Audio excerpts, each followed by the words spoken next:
Returning home from a long, much-needed vacation, I was eager to settle back into my peaceful sanctuary, a property I worked tirelessly to maintain and enjoy. The excitement of returning to my familiar surroundings quickly turned to confusion when I pulled into my driveway and noticed something was off. My pristine lawn, once a well-manicured green paradise, was in complete disarray. Flattened patches of grass, discarded flower petals, and crushed decorations littered the ground like remnants of a chaotic celebration. As I stepped out of my car, the unmistakable scent of stale champagne and wilted roses filled the air, mixing with the lingering remnants of expensive perfume and smoked meats. My heart pounded with an unsettling realization. Someone had been here, and not just for a casual visit.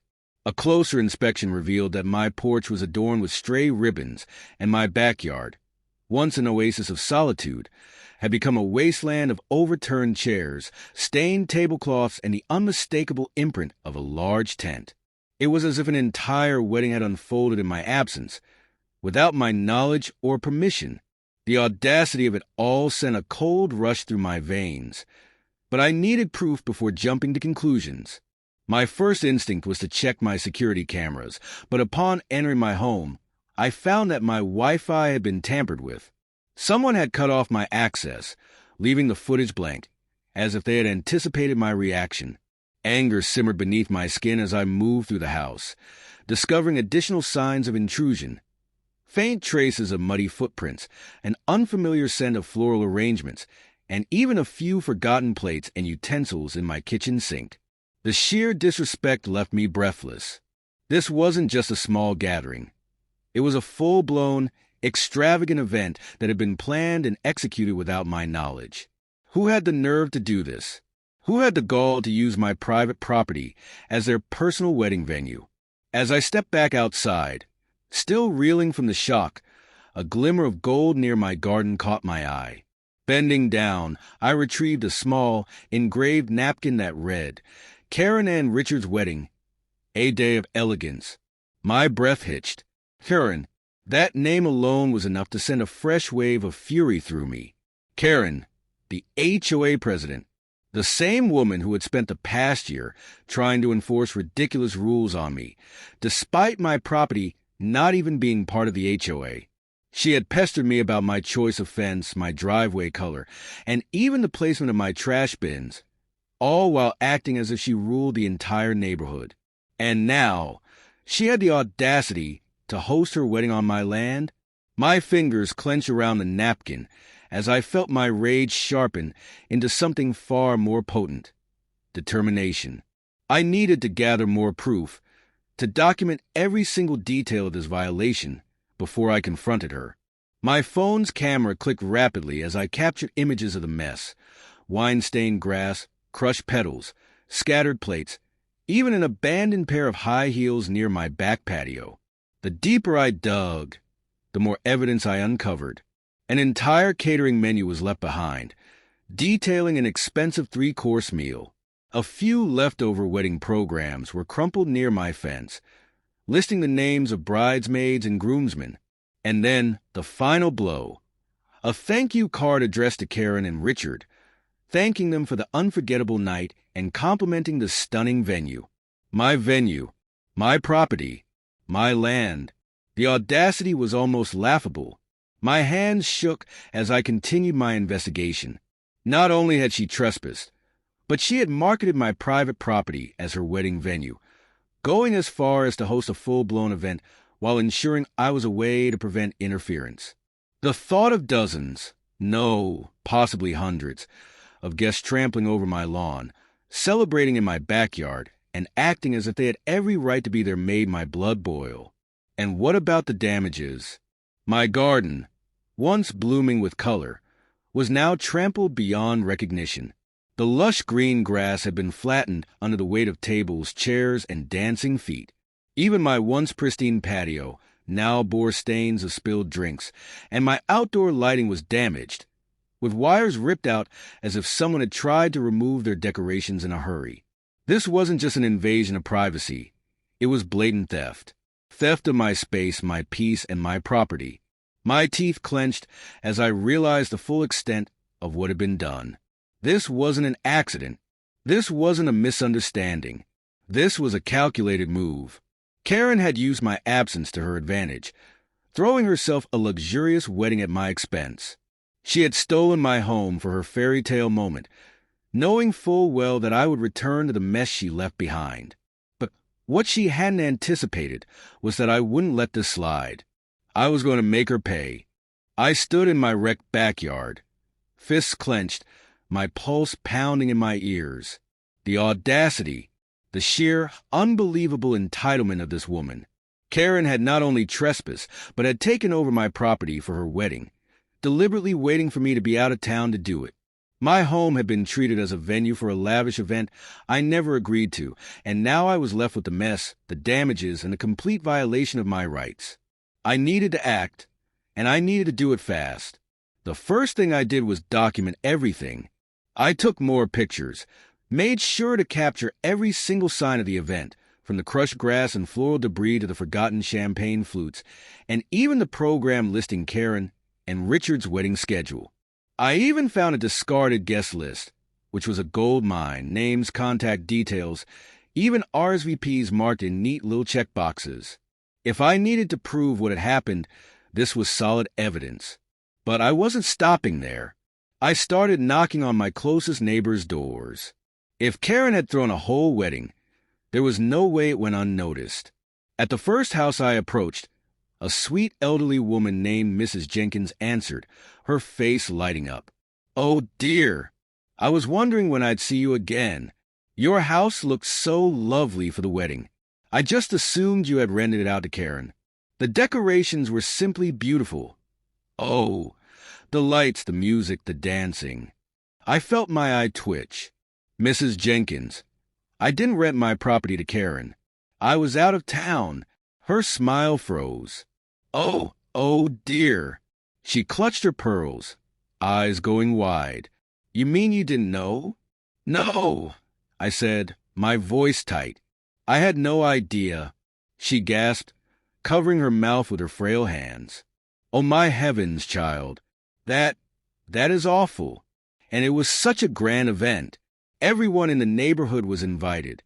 I barely held back my rage. Everyone in the neighborhood was invited to a wedding on my land. As I gathered more information, the story only got worse. Karen had not just thrown a wedding here. She had hosted the event of the season. People described it as a stunning, elegant evening, filled with catered five-star meals, twinkling fairy lights, a full band, and even a horse-drawn carriage. It was, in every sense, a luxury wedding, on my damn property. But what really set me over the edge? She charged people for it. Mrs. Jenkins hesitated before revealing the most infuriating detail. Karen had told guests that my property was a high-end private estate she had secured for a special occasion. People paid for entry, paid for drinks, paid for catering. She had profited off my home. By the time I reached my third neighbor's house, I was seething. That was it. I was going to confront her right now.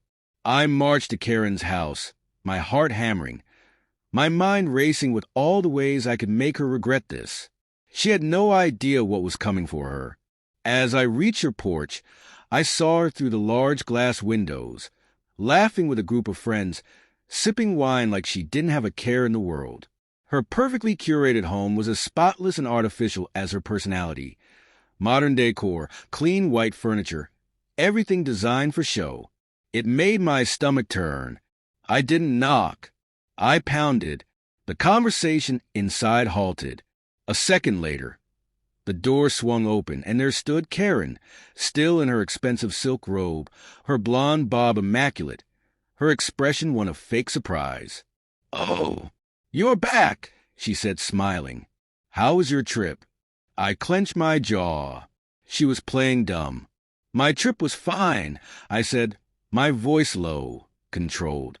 "Want to explain why I came home to find my property looking like a war zone?" She blinked, pressing a hand to her chest in mock concern. "Oh, dear. Is everything all right?" My patience snapped. "Don't act dumb, Karen. You threw your wedding on my land. Her smile twitched. Oh, that? She waved a dismissive hand, stepping back inside, as if we were discussing nothing more than a minor inconvenience. Well, I tried reaching you, but you were out of town and the venue we originally booked canceled last minute. It was really an emergency, so I figured, why not use your space? I knew you wouldn't mind. I took a step closer. You knew I wouldn't mind? You never even asked. Karen rolled her eyes, exasperated. Look, it was just one night. And, honestly, it was for the community. Everyone had a wonderful time. You should be honored that your home got to be part of something so special. Honored? I laughed. A cold, humorless laugh. You mean I should be honored that you trespassed, damaged my property, through a massive event, and profited off without even telling me? Karen's face darkened. I don't see what the big deal is. I even had the place cleaned afterward.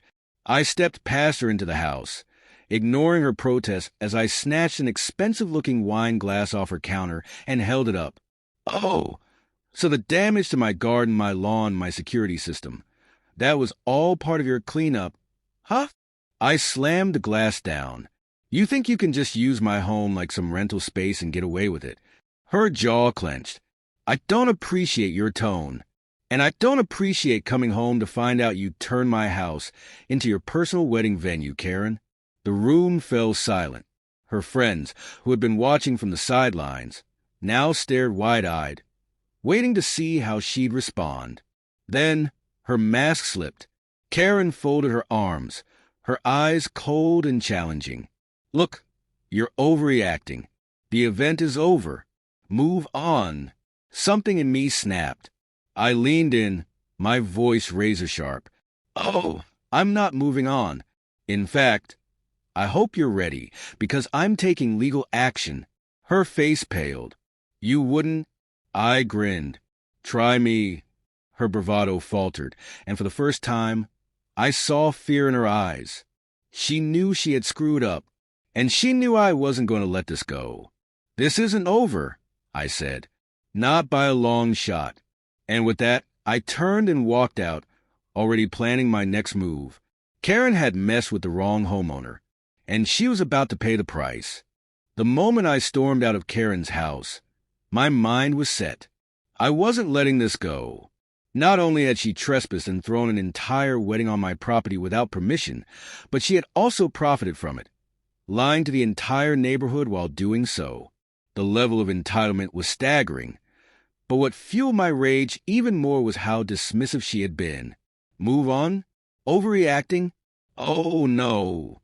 Karen was about to find out exactly how big of a deal this was. I spent the next few hours compiling every bit of evidence I had. I printed out all the photos I took of the damages, the decorations left behind, and the abandoned wedding programs. I saved the wedding guest list I had found, which had proof of names, RSVPs, and the number of people who had set foot on my land without my consent.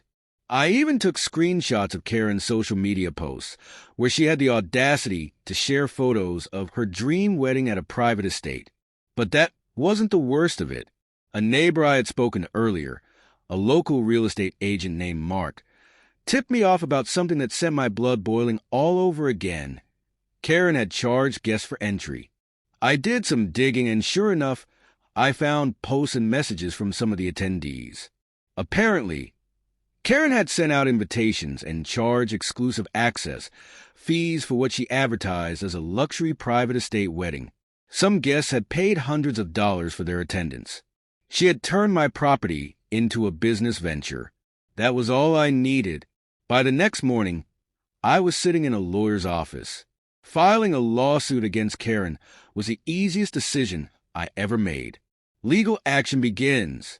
My attorney was a sharp, no-nonsense man named Mr. Holloway, and the moment I laid out my evidence, his eyes gleamed with the kind of energy that told me Karen was about to have the worst week of her life. This is beyond trespassing, he said, flipping through the printed documents. This is fraud, theft, and unauthorized commercial use of private property. If what you're saying is correct, we're not only looking at civil charges, but she may also face criminal repercussions. That was music to my ears. I formally pressed charges for trespassing, property damage, illegal business activities, and emotional distress. My lawyer sent a cease and desist letter to Karen immediately, demanding full restitution for all damages and an official public apology. But that wasn't all. While we waited for the lawsuit to proceed, I took things a step further. I made sure the entire neighborhood knew what Karen had done. I uploaded the photos of the wreckage onto the community forum, explaining in full detail how Karen had stolen my property for her wedding, damaged my land, profited off of it, and then had the nerve to dismiss my concerns. I made sure every neighbor who had attended her event knew that it had been hosted without my permission. The reaction was explosive. The HOA turns against her. The fallout happened faster than I expected. By the end of the week, Karen was practically exiled from the HOA. While she had always been a respected figure, more like feared, if we were being honest, her blatant misuse of someone else's property was too much for even her most loyal supporters. Homeowners were furious, realizing they had attended an event under false pretenses, with some demanding refunds for the money they had paid. Others were livid that Karen had brought legal trouble to the neighborhood. Her supporters turned on her. By the next HOA meeting, Karen was being pressured to resign. The other members didn't want to be associated with her legal mess, and her reputation was in tatters. But karma wasn't done with her yet. The legal hammer falls. Karen tried to fight the lawsuit, but she had no case. The evidence against her was overwhelming. My property documents proving I owned the land, security footage, which my IT-savvy cousin was able to recover, showing the wedding setup, guest testimonials, and even her own social media posts. The judge didn't hesitate. Karen was found liable for all damages and ordered to pay a hefty sum in restitution. But the biggest blow? She was fined for unauthorized commercial use of private property. The court determined that since she had charged guests, hired vendors, and essentially ran a for-profit event on land she didn't own, it qualified as a business venture without proper permits. Karen was hit with massive fines and legal fees. Her husband, Richard, who had apparently been completely unaware of what she had done, was furious. According to neighborhood gossip, he had no idea she had stolen someone else's land for their wedding. When he found out about the lawsuit, he nearly divorced her on the spot. Final revenge, selling her house. But karma wasn't finished with Karen yet. With the legal fees, the fines, and the HOA turning against her, Karen and Richard's financial situation crumbled. They had spent a fortune on the wedding, expecting to cover costs with the money Karen had charged guests. Now, with all the lawsuits and penalties, they were drowning in debt. Within 6 months, their house was put up for sale. Karen was forced to leave the neighborhood she had once tried to control. My property, my rules. The day Karen moved out was one of the most satisfying moments of my life. I watched from my front porch as the moving trucks hauled away her overpriced furniture, her fake designer decor, and her delusions of grandeur. As she got into the car, she glanced over at me. For the first time, she didn't have anything to say. I smiled and waved. Karen had learned the hard way that actions have consequences. Epilogue, a satisfying end. After Karen left, the HOA backed off from bothering me.